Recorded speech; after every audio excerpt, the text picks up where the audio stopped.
ಒಂದು ಪದದಲ್ಲಿ ಒಂದೇ ಒಂದು ಆ್ಯಕ್ಟ್ ಮಾಡಿ ಏನು ಹೇಳ್ತೀರಾ? ಅವರು ಮಾಡಿರೋ ಥರ ನಾನು ಮಾಡಿಬಿಟ್ರೆ ಅಣ್ಣ ಅದು ಹೆಂಗೆ ಬೇರೆ ರೀತಿ ತಿರುಗಿಬಿಡ್ತದೆ? ಎಷ್ಟು ಮದುವೆ ಆಗೈತೆ ಅಣ್ಣ? ಫಸ್ಟ್ ಒಂದು ಮದುವೆ ಆಗುವ, ಆಮೇಲೆ ಏನಾನ ಮುಂದುವರಿಸಿ ಇನ್ನೊಂದಾದರೆ ನೀನು ಇಬ್ಬರು ಜೊತೆಗೆ. ತನಿಷಾ ಮತ್ತು ನಿಮ್ಮ ನಡುವಿನ ಒಂದು ನಿಷ್ಕಲ್ಮಶ ಸ್ನೇಹ ಮುಂದೆ ಪ್ರೀತಿಯಾಗಿ ತಿರುಗುವಂತಹ ಸಾಧ್ಯತೆ ಇದೆಯಾ? ಹೇಗೆ? ಅಲ್ಲ, ಕ್ಲಿಯರ್ ಆಗಿ ನಿನ್ನ ಪ್ರಶ್ನೆನೂ ನಿಂದೆ, ಉತ್ತರನೂ ನಿಂದೆ. ನಿಷ್ಕಲ್ಮಶವಾದ ಸ್ನೇಹ ಸಿಕ್ಬಿಡ್ತಲ್ಲ ಉತ್ತರ. ಹಾಂ, ಮುಂದೆ ಬೇರೆ ರೀತಿ ಪ್ರೀತಿ ಆಗುವಂಥದ್ದು ಅದು ಹೆಂಗೆ ಬೇರೆ ರೀತಿ ತಿರುಗಿಬಿಡ್ತದೆ? ಹಾಂ, ಇಲ್ಲ ಅಣ್ಣ, ಹಂಗೇನಿಲ್ಲ. ಒಳ್ಳೆ ಫ್ರೆಂಡ್ಸ್ ನಾವು ಅಷ್ಟೇ. ಇವಾಗ ಒಂದು ಪಿಕ್ಚರಲ್ಲಿ ಒಂದು ಹೀರೋಯಿನ್ ಆ್ಯಕ್ಟ್ ಮಾಡಿರ್ತಾರೆ, ಆ ಜೋಡಿ ನೋಡೋಕೆ ತುಂಬ ಚೆನ್ನಾಗಿರುತ್ತೆ ಅಂತ ಹೇಳ್ಬೋದು. ಬಿಟ್ಟರೆ ಅವರಿಬ್ಬರು ಗಂಡ ಹೆಂಡತಿ ಅಂತ ಹೇಳ್ಕೊಂಡು ತಿರ್ಗೋಕ್ಕಾಗತ್ತಾ? ಹಂಗೆ. ಸೊ ಸರ್, ಈಗ ಬಿಗ್ ಬಾಸಿಂದ ಹೊರಗಡೆ ಬಂದಾಯಿತು, ಸಾಕಷ್ಟು ಜನನ ಮೀಟ್ ಆಗಿದ್ದೀರಾ, ಅಥವಾ ತುಂಬ ಜನ ಫೋಟೋ ತೆಗೆದುಕೊಳ್ಳೋಕೆ ಬಂದಿದ್ದಾರೆ. ಅದೆಲ್ಲ ನಿಮಗೆ ನಿಮ್ಮ ಅಭಿಮಾನಿಗಳ ಕಡೆಯಿಂದ ತುಂಬ ನಿಮಗೆ ಮನಸ್ಸಿಗೆ ಹತ್ತಿರವಾಗಿರುವಂತಹ ಒಂದು ಆ್ಯಕ್ಟ್ ಏನು? ಅಂದರೆ ಇಷ್ಟರ ಮಟ್ಟಿಗೆ ನನ್ನ ಪ್ರೀತಿ ತೋರಿಸ್ತಾ ಇದ್ದಾರಲ್ಲ, ಗೊತ್ತಿಲ್ಲದೇ ಇದ್ರೂ ಕೂಡ ಅನಿಸಿದಂತಹ ಒಂದು ಇನ್ಸ್ಟೆನ್ಸ್ ಯಾವುದು ಅಂತ?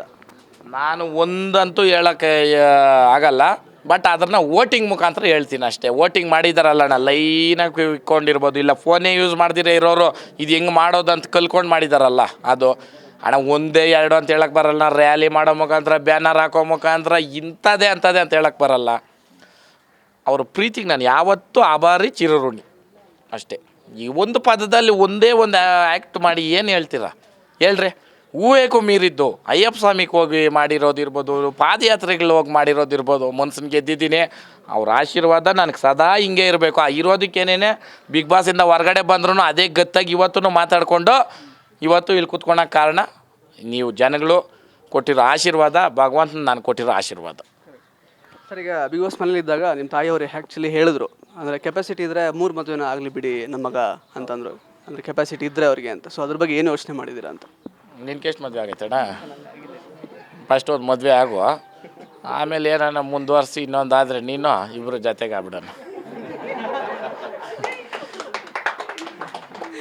Yes sir. ಸೊ ಇನ್ನೊಂದು ಹೇಳ್ತೀನಿ ಕೊಡ್ರಿ. ನಮ್ಮ ಮುತ್ತಾತ್ನಕ 2 ಹೆಂಡ್ತಿಗಳು, ನಮ್ಮ ದೊಡ್ಡಪ್ಪನಕ್ಕೆ 2 ಹೆಂಡ್ತಿಗಳು. ಅವರು ಅದೇ ನೀನು ಹೇಳ್ದಂಗೆ ಅದು ಅವ್ರವ್ರ ಕೆಪಾಸಿಟಿಗಳು. ಸೊ ಅಮ್ಮ ಹೇಳಿದಾರೆ ಅನ್ನೋ ಕಾರಣಕ್ಕೆ ಏನಾದರೂ ನೀವು ಅದ್ರ ಬಗ್ಗೆ ಯೋಚನೆ ಮಾಡ್ತೀರಾ ಹೇಗೆ ಅಂತ? ನಮ್ಮ ಅಮ್ಮನೇ ಗ್ರೀನ್ ಸಿಗ್ನಲ್ ಹೇಳೋರಲ್ಲ ಆಲ್ರೆಡಿ. ನಾವು ಅಷ್ಟೇ, ನೋಡೋಣ ಭಗವಂತನ ಹೆಂಗೆ ಸಹಕಾರ ಮಾಡ್ತಾನೆ. ನಾನು ಏನೇ ಮಾಡಿದ್ರು ಅಣ್ಣ ಒಳ್ಳೇದೇ ಮಾಡಬೇಕು, ಒಳ್ಳೇದೇ ನಡಿಬೇಕು. ಒಳ್ಳೇದು ನಮ್ಮ ಕೈಯಾಗ ಮಾಡೋಕ್ಕಾಗಿಲ್ಲ, ಸೈಲೆಂಟಾಗಿ ಇದ್ದುಬಿಡೋಣ. ಸುಮ್ಮನೆ ಟೀಕಿಗಳು, ಟಿಪ್ಪಣಿಗಳು, ಕೊಂಕು ಮಾತುಗಳು ಹೇಳ್ಕೊಂಡು ಇನ್ನೊಬ್ರನ್ನ ಎಳೆಯೋದು ನನ್ನ ವ್ಯಕ್ತಿತ್ವ ಅಲ್ಲ. ಅದೇ ಅವರು ಮಾಡಿರೋ ಥರ ನಾನು ಮಾಡಿಬಿಟ್ರೆ ಅಣ್ಣ ಅದು ಊಹೆ ಕೂಡ ಮಾಡೋಕ್ಕಾಗಲ್ಲ. ಅವ್ರ ಜೀವನಗಳು ಮತ್ತೆ ಸರಿ ಅಂತೂ ಹೋಗಲ್ಲ. ಬೇಡ, ಗುಬ್ಬಿ ಮೇಲೆ ಬ್ರಹ್ಮಾಸ್ತ್ರ ಅಂದಂಗೆ ಇರ್ತದೆ. ಬೇಡ, ಬಿಟ್ಟಾಕ್ರಿ ಅಷ್ಟೆ.